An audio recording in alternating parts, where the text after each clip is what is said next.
Hello again, welcome to another video from me. FIFA World Cup 2026 இன்னும் ரெண்டு match தான் இருக்கு. அதோட முடிவுக்கு வந்துரும். அதுக்கு முன்னாடி செமிஃபைனல்ஸ்ல என்னெல்லாம் நடந்துச்சு அப்படின்னு ஒரு சின்ன ரிவ்யூ மாதிரி பார்த்துட்டு அதுக்கப்புறம் third place match and grand ஃபினாலேயோட ஒரு ப்ரிவ்யூ தான் இந்த வீடியோல நம்ம இன்னைக்கு பார்க்க போறோம். ஸோ வாங்க வீடியோக்குள்ள போயிடலாம்.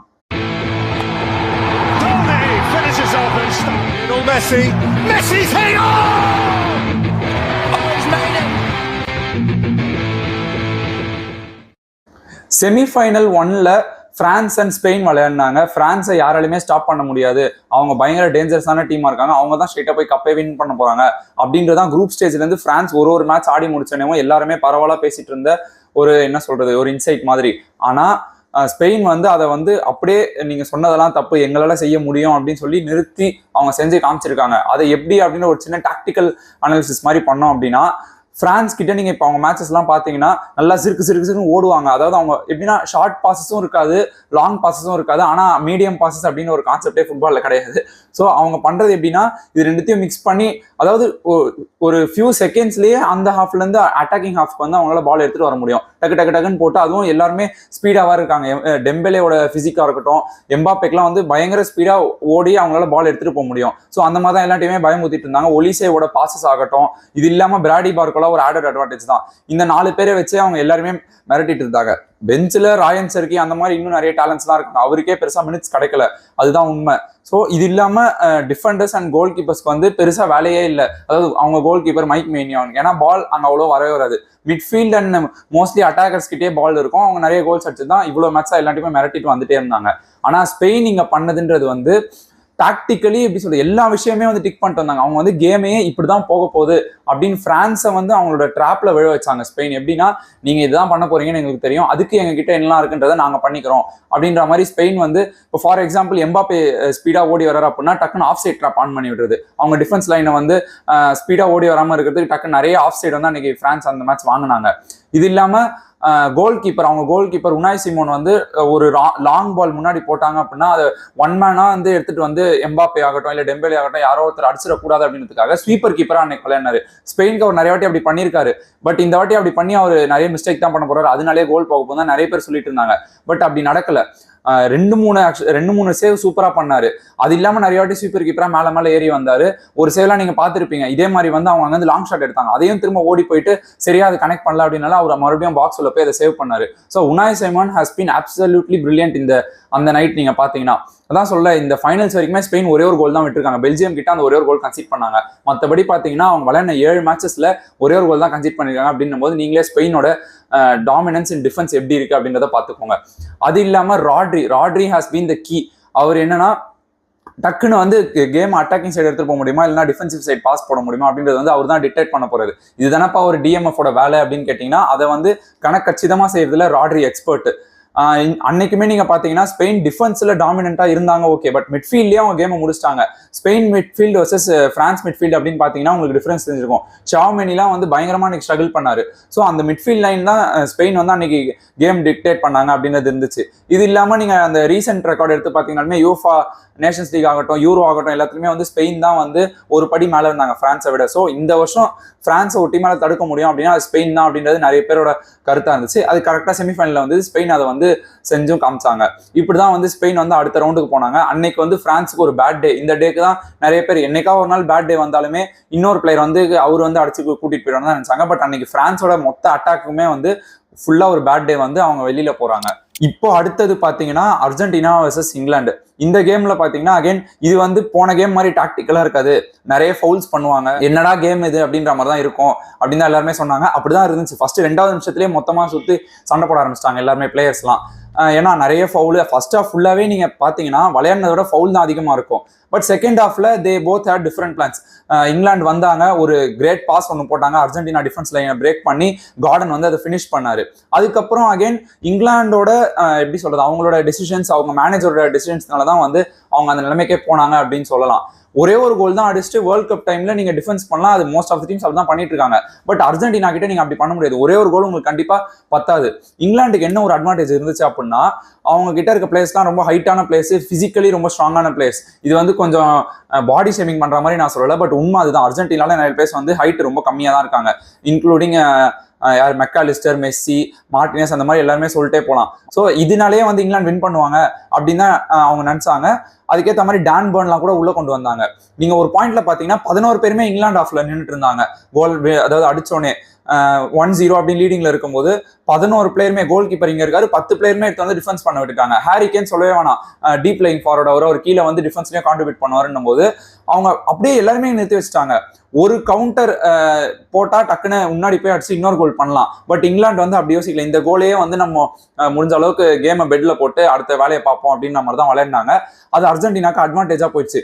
அவங்க டக்குன்னு டிஃபெண்டர்ஸ்லாம் உள்ள கொண்டு வந்துட்டாங்க. அர்ஜென்டினாவுமே அந்த இடத்துல நிறைய பேர் கிரிட்டிசைஸ் பண்ணாங்க. இப்போ நீங்க ஒரு கோல் அடிக்க போறீங்க அப்படின்னா அவங்க வந்து ஓட்டாமெண்டி அதுக்கப்புறம் மிட்ஃபீல்டர்ஸ் தான் கொண்டு வந்தாங்க. அட்டாக்கர் யாரும் ஸ்பெஷலிஸ்டா கொண்டு வரல. அப்புறம் தான் லவுட்டாரோ மார்டினஸ் வந்தாரு. ஸோ அவங்களுக்கு வந்து ஈஸியா மெஸ்ஸி பார்த்தாரு. லாஸ்ட் எப்பவுமே அவங்க எல்லா மேட்சும் என்ன பண்ணிட்டு இருக்காங்க, அந்த லாஸ்ட் 10 மினிட்ஸ் வந்து பயங்கரமா ஒரு கம்பேக் கொடுக்குறாங்க. அதே தான் வந்து திரும்ப இந்த மேட்சும் பண்ணாங்க. எப்படின்னா வந்து மெஸ்ஸி 2 அசிஸ்ட் போட்டாரு, கோல் அடிச்சு முடிச்சிட்டாங்க.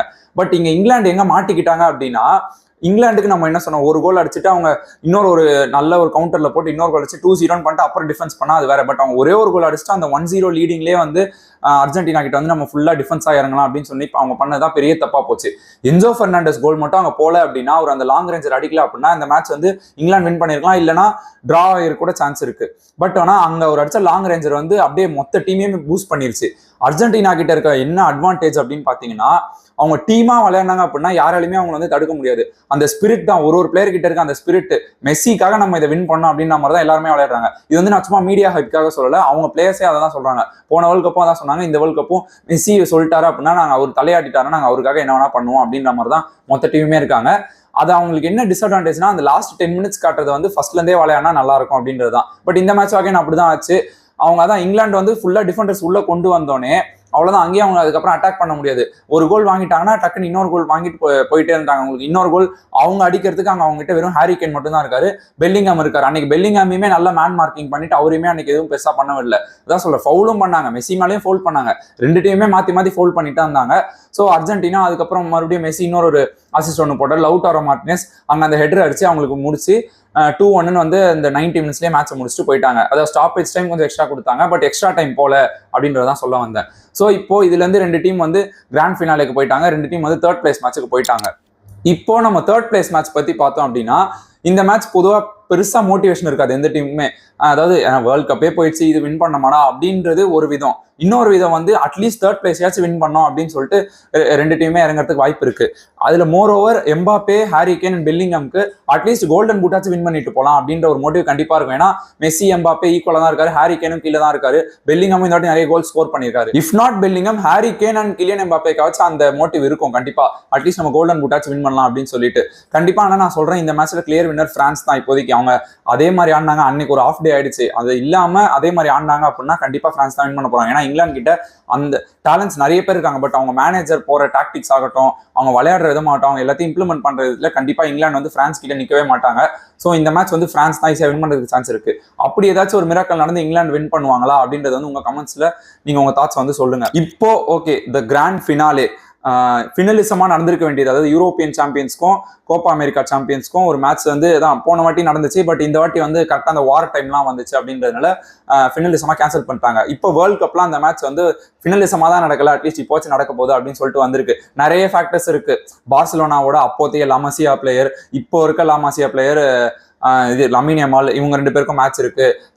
சின்ன பையன் குரு சிஷ்யன், அந்த மாதிரிலாம் நிறைய கிளாஷ் இருக்கு. இது இல்லாம மெஸ்ஸி அண்ட் லமீன் யமால் அந்த ஒரு சோப் ஆட் வேற நடிச்சிருப்பாங்க, நீங்க அதெல்லாம் பார்த்துருப்பீங்க. இந்த மாதிரி நிறைய ஃபேக்டர்ஸ் இருக்கு. பட் நம்ம வந்து மேட்ச் உள்ள என்ன நடக்க போகுது அப்படின்றதான் பார்க்க போறோம். நான் உங்களை ரொம்ப நேரம் டைம் வேஸ்ட் பண்ண ஃபர்ஸ்டே நான் ப்ரெடிக்ஷன் சொல்லிடுறேன். This game is going to be Spain's game.